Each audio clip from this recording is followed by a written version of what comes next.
this presentation, I will be analyzing Like Water for Chocolate through multiple lenses. These lenses are important when it comes to literature because they allow us as a reader to see and reach a deeper understanding about the novel, and even broadens our perspectives about certain things. Without further ado, let's get started. Nacho, with all her experience, knew that for Tita, there was no pain that wouldn't disappear if she ate a delicious Christmas roll. But this time, it didn't work. She felt no relief from the hollow sensation in her stomach, just the opposite. A wave of nausea flowed over her. She realized that the hollow sensation was not hunger, but an icy feeling of grief. The psychological lens focuses on a character's behavior. It can reveal a lot about their personality and their state of mind. In Chapter 1, Tita fell into a depression after finding out the love of her life is engaged to her sister.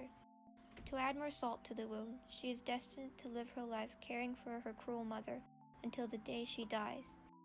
Tita is so depressed that not even her favorite food, a delicious Christmas roll, can even help her. The author further exemplifies Tita's immense sadness as a literal icy feeling of grief.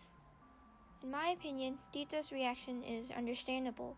Imagine being told at her age, where most young people wonder about the life ahead of them, be completely crushed and limited to being a babysitter for a mom who arguably does not love you. I definitely would fall into a depression if that were my reality. This instance sets the tone of Tita's struggle in the book.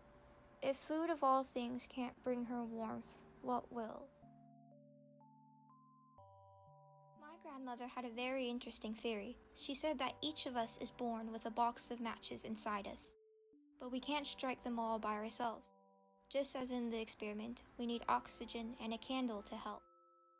A pleasant warmth grows within us, fading slowly as time goes by, until a new explosion comes along to revive it. Each person has to discover what will set off those explosions in order to live.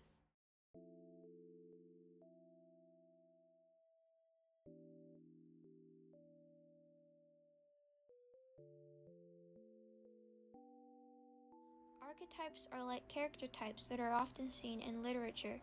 It's like a guide that helps assign characters with broad traits that are familiar to the audience. For example, Mama Elena's archetype is clearly the villain, while Pedro's archetype is the lover.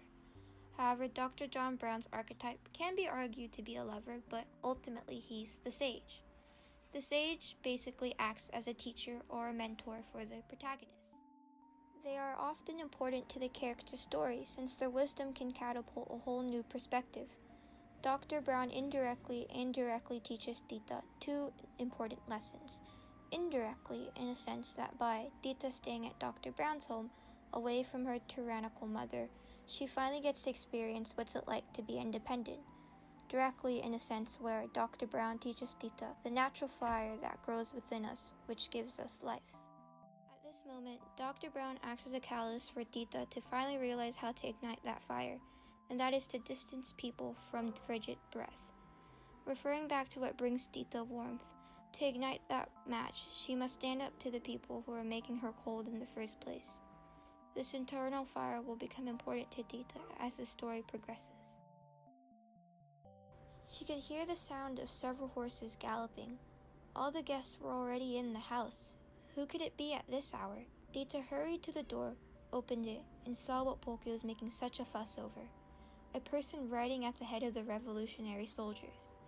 When they got close enough, she could see the person in charge of the troop was none other than her sister, Gertrudis. The gender lens focuses on how the novel portrays gender. Women in Water for Chocolate are portrayed as traditional women that often dedicate their lives to the ranch. We see this with most women in the novel, especially Mama Elena, who then forces these ideals onto her daughters, which all three express different reactions. Rosaura being the most willing to conform to these ideals, while in contrast, Gertrudis is less willing to and even rebels against the idea. And lastly, Tita wants to rebel but lacks the confidence to.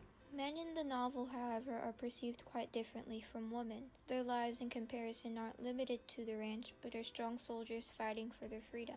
In this quote, Gertrudis isn't seen conforming to that traditional female role, but instead embraces masculine ideals such as being involved in the war and leading an army. By demonstrating this newfound independence, Gertrude shows Tita that it is possible to break out of the mold that has been deeply rooted in her family for years.